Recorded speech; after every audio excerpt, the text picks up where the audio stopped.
children, in plants there are so many biochemical substances which are produced during metabolic activities. So what do we call those biochemical substances which are produced? Means they are called as primary and secondary metabolites. So now we are going to learn about the secondary metabolites. So the secondary metabolites are not useful directly to the plants, but in a defense mechanism they are going to help the plants, and they are stored in different parts of the plant. As they are having commercial value, we people are going to make use of them. So now what are the different types of secondary metabolites which are produced by the plants means? So alkaloids, tannins, resins, gums and latex. In the previous class we discussed about alkaloids. In detail. So from which plants we are going to get alkaloid and what are the parts used to prepare, and what is the use of that alkaloids we have discussed in the previous class. So now we will discuss about the other secondary metabolites: tannins, resins, gums, latex. Now we will discuss about tannins. So tannins are carbon compounds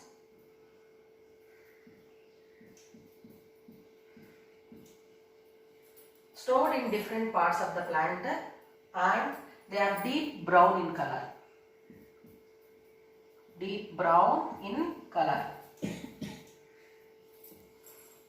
And what for we are going to use tannins? Means tannins are used in tanning of leather industry. And these tannins are also used in preparing medicines.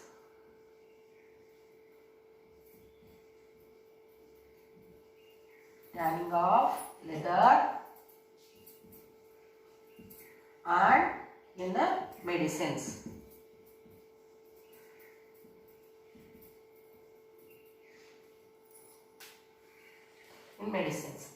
So because of this tannins which we are using for tanning leather, the durability of leather will be maintained. So that's why these tannins are used. So where do we get this from this tannins? Means tannins are produced from cassia and acacia.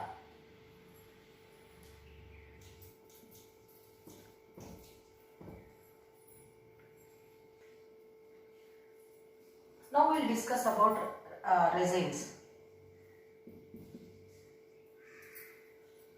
The resins are present in gymnosperm plants especially.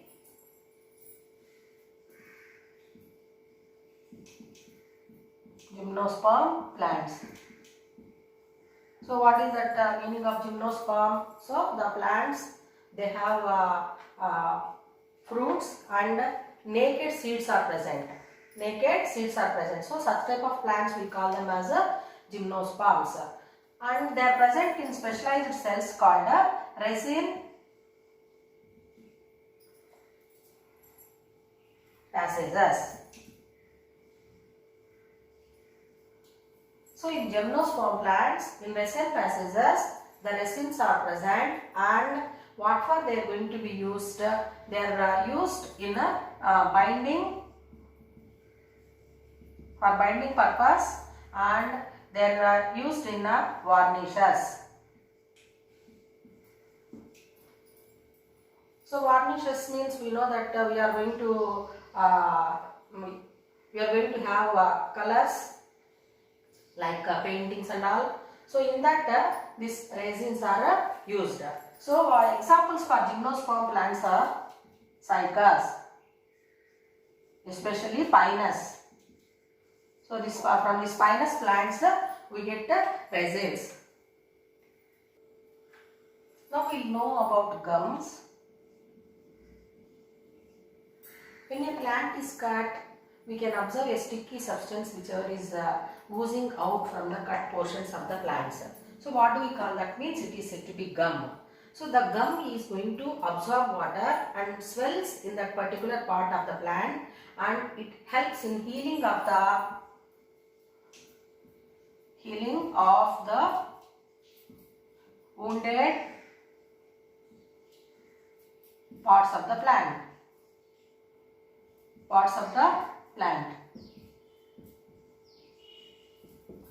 So now gums are helping in healing process. Okay, repair work is also going to happen because of gums.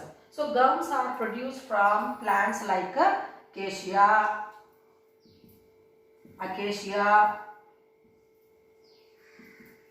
and neem, etc. So these gums are uses. What are the uses of gums? Gums are used as adhesives.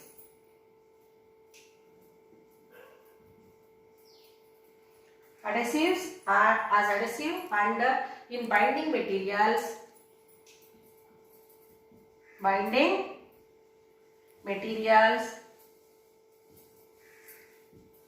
And in preparing some kind of puddings or food. So preparation of foods also we are going to use gums. Like in preparing sweets, we are going to use gums. Even these gums are used in preparing medicines also.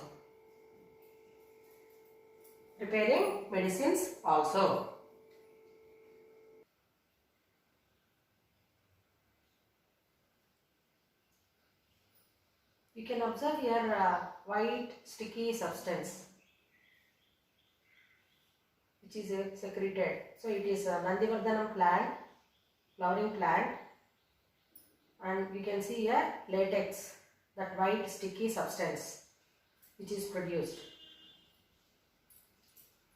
Latex.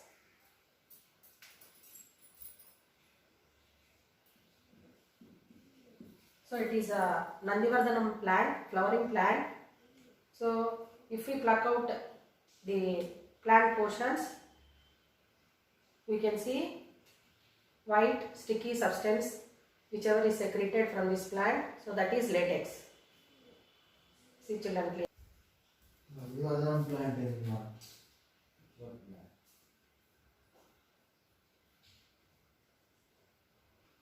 So latex we have seen in that Nandivardhanam plant, whichever is white sticky substance, whichever is secreted from the plants. So this latex is stored in cells called latex cells or latex vessels. Now, what is the use of this latex?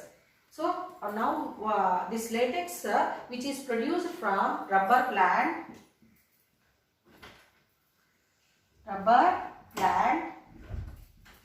Hevea brasiliensis. So this latex from this rubber plant is used in preparing rubber. Synthetic rubber, it is different, and natural latex whichever is collected from rubber plant, we are going to make rubber with this. Seeds collected from Jatropha are used in preparing biodiesel. Okay? It is a biofuel. So now you know that fossil fuels like coal, petrol, they are responsible for air pollution, but nowadays we are going for biofuels. So that biofuel is prepared from seeds collected from Jatropha. Chewing gum, whatever you are going to consume, it is prepared from chicle tree, latex of a chicle tree, latex of chicle tree or sapota tree. Apart from that, the pollen grains which are helping in pollination process, if they are in excess quantity, when they are present in air, if people are breathing that air with pollen grains, it causes some respiratory problems. So allergy we are going to be suffering. Apart from that, skin allergies means the chemicals which are present in plants are responsible for causing skin allergies and respiratory problems. Do roots secrete?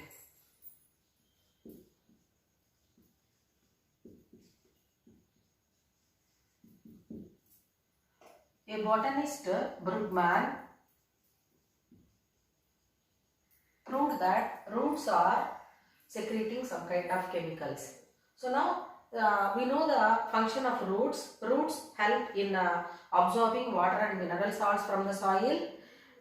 At the same time, the roots are going to secrete some kind of chemicals which are produced in the plants into the soil. So how it is proved means by Brugman. So when same type of crop, when it is grown in the field, the yield of the crop is going to be reduced. What for? The concentration of chemicals which are released by the roots are more and more in the soil, where that soil becomes unfit for giving good yield of the crop. So what we can understand with that, the roots are also secreting some kind of chemicals.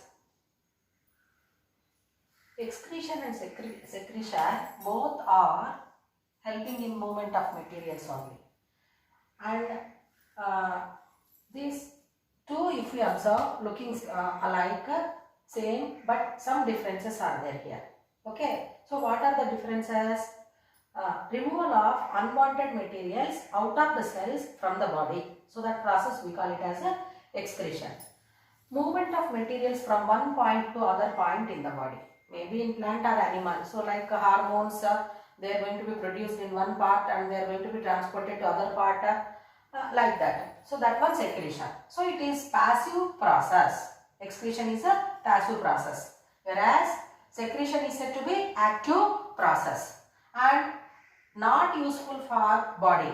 Means what? That excretory products, if they store in our body, then it is causing problems, health problems. We are going to suffer from some kind of diseases also. Whereas in secretion, the enzymes and hormones whichever are secreted, whichever are produced in the body, they are going to be transported to the different parts and they are going to help in activities, physiological activities which are happening in the body and growth and development. So example, urine, tears, carbon dioxide and sweat are the excretory products in animals, and enzymes and hormones are secreted in one place and transported to other place. We observe plants too are excreting the waste materials, so that we learned with the Brugman's experiment. So the roots are going to excrete the waste chemicals into the soil. Apart from that, we can observe falling of leaves and carbon dioxide whichever is excreted. All this is happening. And what about the secretions in plants? Means just now what you learned, latex, gums, resins, all these are secreted by the plants. Whereas carbon dioxide, water, then chemicals which are released by the roots or other parts are excreted by the plants. In this chapter, we discussed about human excretion in detail. That is the structure of kidney, nephrons, and functioning of nephron, and the mechanism of urine formation. And in plants also, how the process of eliminating waste materials is going to happen in the chapter excretion.